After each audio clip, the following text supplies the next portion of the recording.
Indah nian geraknya penari, dirangkum dengan gerakan yang utuh. Teman-teman, jawab ya salamku ini. Assalamualaikum warahmatullahi wabarakatuh. Indahnya malam di sudut kota, dihiasi tanaman yang sudah terkikis. Kali ini, Imam akan bercerita kisah Nabi Sulaiman dan Ratu Balkis. Parasnya cantik menawan hati, bergandeng dengan lelaki yang tampan. Teman-teman yang hadir di sini dimohon untuk tenang mendengarkan. Dikisahkan di sebuah negeri bernama Baitul Maqdis, hiduplah seorang raja yang sangat kaya, cerdas, dan bijak. Ia juga merupakan nabi utusan Allah Subhanahu wa taala dan memiliki asisten yang sangat setia, yaitu seekor burung. Burung tersebut membawa kabar kepada tuannya tentang suatu negeri yang juga makmur seperti negeri yang dipimpinnya. Hadirin yang berbahagia, siapakah raja itu? Bagaimanakah kisahnya? Untuk mengetahui kisah selengkapnya, mari dengarkan dengan seksama.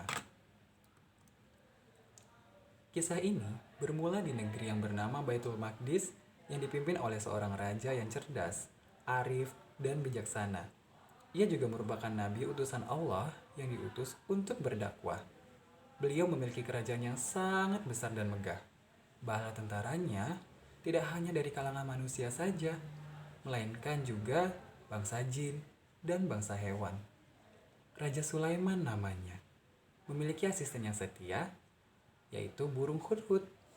Suatu ketika, burung hudhud tidak ada di ruangan Nabi Sulaiman. Baginda pun bertanya, "Di mana burung hudhud? Apakah di antara kalian ada yang melihatnya?" Semua yang hadir di ruangan itu hanya diam dan tak ada yang berani menjawab. Sampai suatu ketika, burung hudhud datang dengan keadaan yang tersengal-sengal. "Dari mana saja kau, hudhud? Kenapa kau pergi tanpa izin dulu dariku?" Ampun Baginda, izinkan hamba menyampaikan sebuah kabar besar untukmu, kata burung hudhud. "Kabar besar apa? Jangan bilang ini hanya alasanmu agar kau tidak kuhukum." Maaf Baginda, tapi hamba tidak berani berbohong padamu. Ini benar suatu kabar yang besar. "Baiklah, jika kabar ini bukanlah kabar besar seperti yang engkau katakan, maka aku akan menyembelihmu." Baik Baginda, tadi hamba pergi ke suatu negeri yang bernama Negeri Sabah. Di sana sangat makmur dan dipimpin seorang ratu bernama Balkis. Di sana mereka sedang mempersiapkan upacara untuk menyembah matahari. "Benarkah gerangan yang kau sampaikan, wahai hudhud?" Benar Baginda, jika engkau mau, hamba bisa menunjukkannya padamu. Nabi Sulaiman pun percaya dengan kabar yang disampaikan burung hudhud. Ia pun mengambil secari kertas dan mulai menulis. Maaf Baginda, apakah gerangan yang kau tulis? "Nanti kau juga akan mengetahuinya, hudhud. Tugasmu sekarang ialah mengirim suratku ini pada ratu di negeri Sabah itu." Baik yang mulia. Burung hudhud pun akhirnya mengambil surat itu dari tangan sang raja dan terbang menuju ke negeri Sabah. Sesampainya di negeri Sabah, asisten Raja Sulaiman tersebut langsung terbang ke arah sang ratu dan melemparkan surat dari sang nabi. "Surat apa ini? Dari mana surat ini berasal?" Semua pembesar negeri Sabah pun terkejut mendapati hal tersebut. Sampai akhirnya, sang ratu pun membacakan surat tersebut.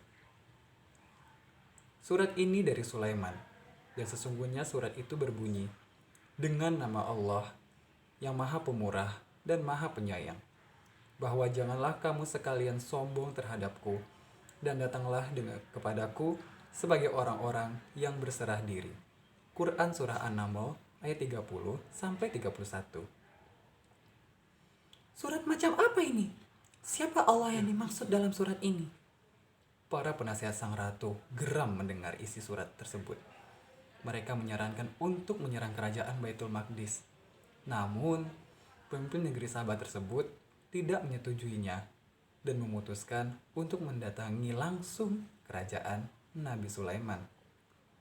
Burung Hudhud yang melihat hal tersebut segera memberitahu sang raja akan rencana sang ratu Balkis. Baginda, Baginda, Bagaimana Hudhud? Adakah kabar yang ingin kau beritahu padaku? Baginda, penguasa negeri Sabah akan mendatangi kerajaanmu. Bagaimana ini, Baginda? Sebaiknya kita beri sang ratu itu kejutan. Ayo ikut aku. Baginda Raja pun mengumpulkan pembesar kerajaan Baitul Maqdis yang terdiri dari bangsa jin, hewan, dan manusia. Sang Nabi berniat memberi kejutan kepada Ratu Balkis dengan memindahkan singgasananya dari negeri Sabah ke Baitul Maqdis secepat mungkin. Dari bangsa jin mengatakan bahwa ia bisa memindahkan sebelum Baginda Raja berdiri dari singgasananya. Namun, ada seorang yang soleh dari bangsa manusia mengatakan bahwa ia mampu memindahkan dalam sekejap mata atas izin Allah Subhanahu wa Ta'ala. Benar saja, dalam sekejap mata, singgasana Ratu Balkis berpindah ke istana Raja Sulaiman. Tak lama kemudian, tibalah pemimpin negeri Sabah ke Baitul Maqdis. Salam hormatku yang mulia Ratu Balkis. Aku Sulaiman. Aku yakin kau mendatangiku sebab kau telah membaca surat dariku.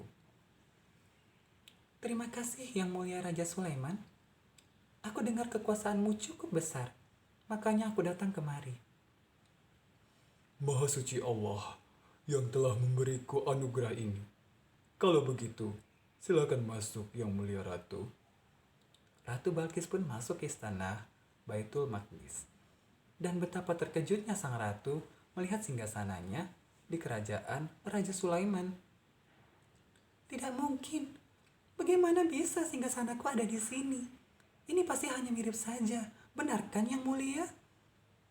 Pemimpin Baitul Maqdis tersebut hanya tersenyum dan mengajak sang ratu berkeliling istananya. Sampai sang raja meminta pemimpin negeri Sabah itu untuk menunggu sejenak di ruangan sang raja. Maaf yang mulia ratu, jika engkau tidak keberatan, maukah kau menunggu sejenak? Ada hal yang harus aku kerjakan. Baiklah, aku akan menunggumu yang mulia. Jika kau memerlukan sesuatu, panggil saja pembesarku di sini. Baginda Raja pun meninggalkan sang ratu. Pemimpin negeri Sabah itu mulai mengagumi kemegahan istana Nabi Sulaiman itu. Sementara itu, sang Nabi merencanakan kejutan berikutnya dengan membuat istana seakan terapung di atas air. Wahai pembesarku sekalian, aku perintahkan untuk menggali mata air di bawah istanaku. Ganti lantai ini dengan kaca yang sangat tebal, namun sangat bening. Jangan lupa, isi mata air itu dengan berbagai hewan air.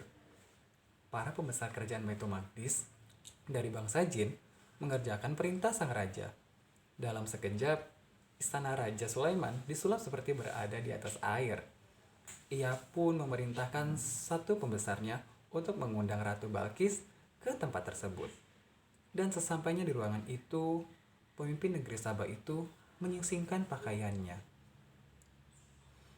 Kau tak perlu menyingsingkan pakaianmu yang mulia ratu. Kenapa? Aku akan kebasahan jika aku tidak menyingsingkan pakaianku. Tenang yang mulia, aku bisa menjamin kau tak akan kebasahan sedikit pun. Ayo masuklah. Ratu Balkis masih terheran-heran dengan apa yang dilihatnya di kerajaan Baitul Maqdis. Lalu sang raja pun menjelaskan jika singgasana yang dilihat pertama kali oleh sang ratu memanglah singgasananya yang telah dipindahkan.